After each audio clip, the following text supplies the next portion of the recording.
ati Munini wa mutongoria wa bũrũri Rigathi Gachagua na atitirithitue wiheani wa thirikari wa kuhurana na turia nime na makiria urimiini wa Kahua na akiaria na anyiti itemi matiganite muciĩ wake umuthi. Gachagua ni augite ati thirikari kugerera rugonge rwa kigini maokorwo makingirira urimi wa Kahua na gutigirira ati arimi ni makorwo makigunika na makigacira thiini wa urimi uyu. Mwandiki witu ti mundu gwitwo Mwangi wa Murugi ari na riboti ino makiria. Kurumirira kigomano kia urimi wa Kahua na kiria giatabanirio mwena wa kaunti ya Meru mwambĩrĩrio-inĩ wa mwaka uyu itemi-inĩ rĩa kwagĩrithia urimi wa Kahua, munini wa president Rigathi Gachagua umuthi ni atongoretie mucemanio wa kwarĩra mogarũrũku urimi-inĩ uyu. Akiaria na anyiti itemi matiganite ari hamwe na maseneta na bunge muciĩ-inĩ gwake Karen, Gachagua ni augĩte atĩ kũrĩ na njama ya turia nime kugeria kuhotomia thũgũrĩ ya Kahua, akiuga atĩ thirikari ĩrĩ cemba kũng'ethanĩra na turia nime tutu.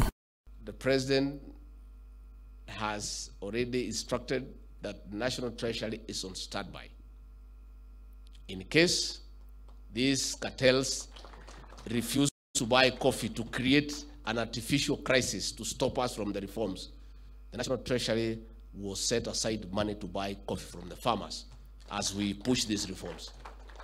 So I want to tell these cartels that trick of stopping to buy coffee to create a crisis will not work. Guku honge itiganite na iria cirugamagirira magetha maya cikigũmĩrwo nĩ ũhũthĩri mũru wa kĩgĩna gĩa gũciĩrũgamĩrĩra hamwe na ũtongoria mũru. Gachagua ni eranĩire rũhonge rwa kũramata mũmera ũyũ wa kahũa nĩruo KPCU gũkorwo rũkĩagĩrithio makĩria nĩguo arĩmi gũcokia mwĩhoko naruo. Bring back KPCU and strengthen it. As we talk, we have already put money in the budget for 2023-2024 to enhance the capacity of our mills in Dadora, in Sagana, and in Meru. So the reforms have begun in earnest. Even before you get to the legislative framework, KPCU will be up and running.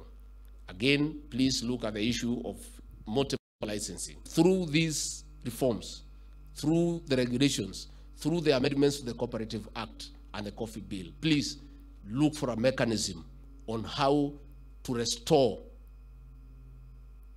huge societies so that we can benefit from economies of scale.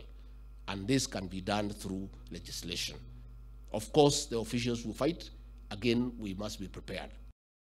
Oho, Gachagua ni augĩte atĩ nĩ kũrĩ na igeria rĩa turia nime gũthararia mĩto ya thirikari ya kwagĩrithia ũrĩmi ũyũ, no akĩranĩra kũng'ethanĩrwo nao nĩ thirikari, akĩongerera mwĩhotoro wao wa gũteithia Kahua kũgunĩka na ũrĩmi wao. Naysayers and cartels are working hard against us.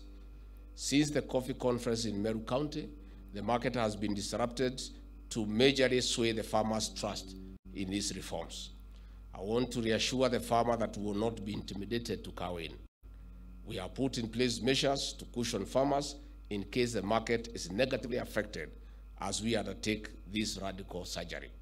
Mwena-inĩ wake Minister wa thothaitĩ Simon Cherugui nĩ augĩte atĩ amwe na mogarũrũku marĩa mendekithĩtio ma kwarahũra ũrĩmi ũyũ nĩ mambĩrĩirie kũrutithio wĩra. The licensing of farmers through their county-based cooperative unions to access Nairobi Coffee Exchange and international markets by removing the need for middlemen has already been done.